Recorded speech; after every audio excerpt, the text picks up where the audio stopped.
ठोठावण्यात आली आहे। उशिरा हजर झाल्यानं हायकोर्टानं रामपालला फटकारलं देखील आहे। महत्त्वाची बातमी या क्षणाची ती म्हणजे रामपालला आता 28 नोव्हेंबरपर्यंत न्यायालयीन कोठडी देण्यात आलेली आहे आणि उशिरा हजर झाल्यामुळे हायकोर्टानं रामपालला फटकारलेलं आहे। हिस्सारचा वादग्रस्त बाबा रामपाल याला 28 नोव्हेंबरपर्यंत न्यायालयीन कोठडी सुनावण्यात आली आहे आणि वेळेत हजर न राहिल्यामुळे कोर्टानं फटकारले।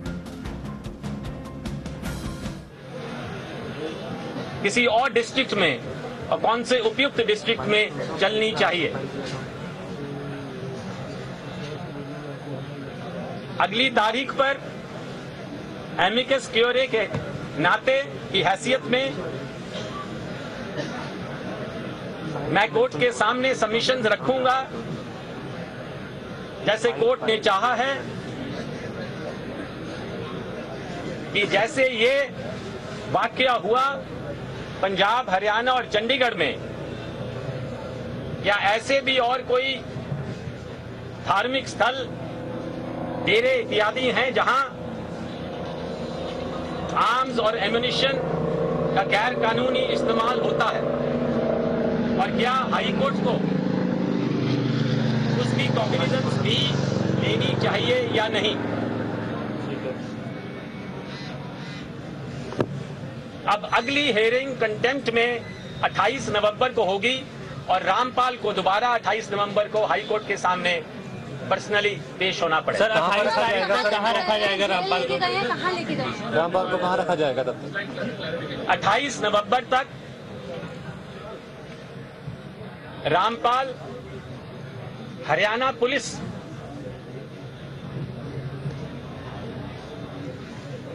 की कस्टडी में होंगे। कोर्ट ने इसके बारे में कोई डायरेक्शन या निर्देश नहीं दिया कि उन्हें कहां लेके जाना है,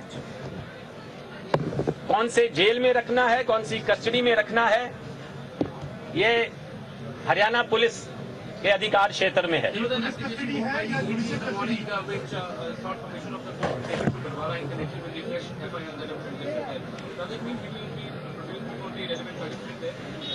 इससे अलावा कोई और निर्देश नहीं है,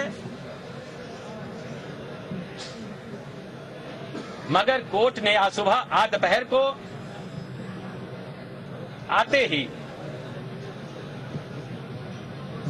इस बात पे गहरी चिंता व्यक्त की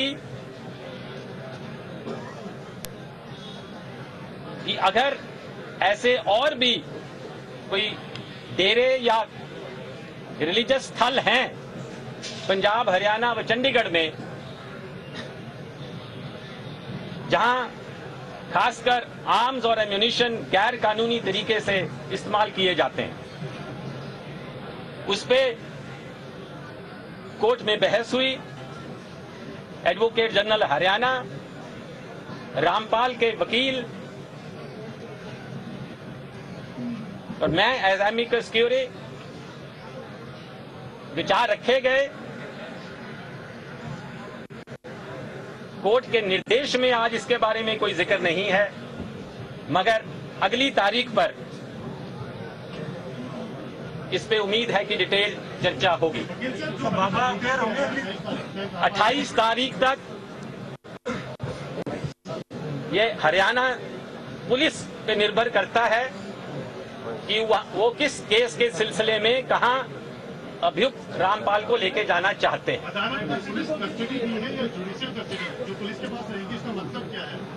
इसके बारे में कोर्ट ने कुछ भी नहीं कहा,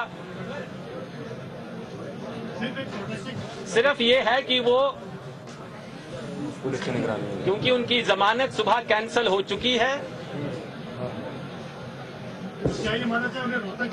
इस कारण क्योंकि और केस भी रजिस्टर हुए हैं, इसके बारे में कोर्ट ने कोई भी अपना विचार व्यक्त नहीं किया है, चाहे राइट लिखित में या जुबानी में। अदालत ने ये बताया कि जो बरवाला में इंसिडेंट हुआ है उस मामले में रामपाल को गिरफ्तार किया गया या नहीं किया गया, किन मामलों में अभी रामपाल गिरफ्तार है। आज सुबह एडवोकेट जनरल हरियाणा ने जो अर्जी कोर्ट के सामने पेश की थी उसमें कहा गया था, और उसके साथ एक डीडीआर रिपोर्ट अटैच की गई है कि कल रात रामपाल को बड़वाला आश्रम से अरेस्ट किया गया और उनको कंटेम्प्ट प्रोसीडिंग्स में, क्योंकि नॉन बेलेबल वारंट जारी हुए थे, उस नॉन बेलेबल वारंट की एग्जीक्यूशन में वो अरेस्ट हुआ है और वो कोर्ट के सामने प्रस्तुत हो रहा है। फिलहाल वो बरवाला मामले में अरेस्ट नहीं हुए हैं। इसके बारे में आप हरियाणा पुलिस से पूछ सकते हैं। क्या रोहतक में, क्योंकि रोहतक वाली बेल कैंसिल हो चुकी है उस मामले को लेकर के, क्या उस मामले में उनको जुडिशियल कस्टडी या आगे फर्दर पुलिस कस्टडी में? इसके बारे में भी मैं आगे से ज्यादा कुछ नहीं कह सकता। क्या माना जाए 28 नवंबर तक झी 24 तास रहा एक पाऊल पुढे।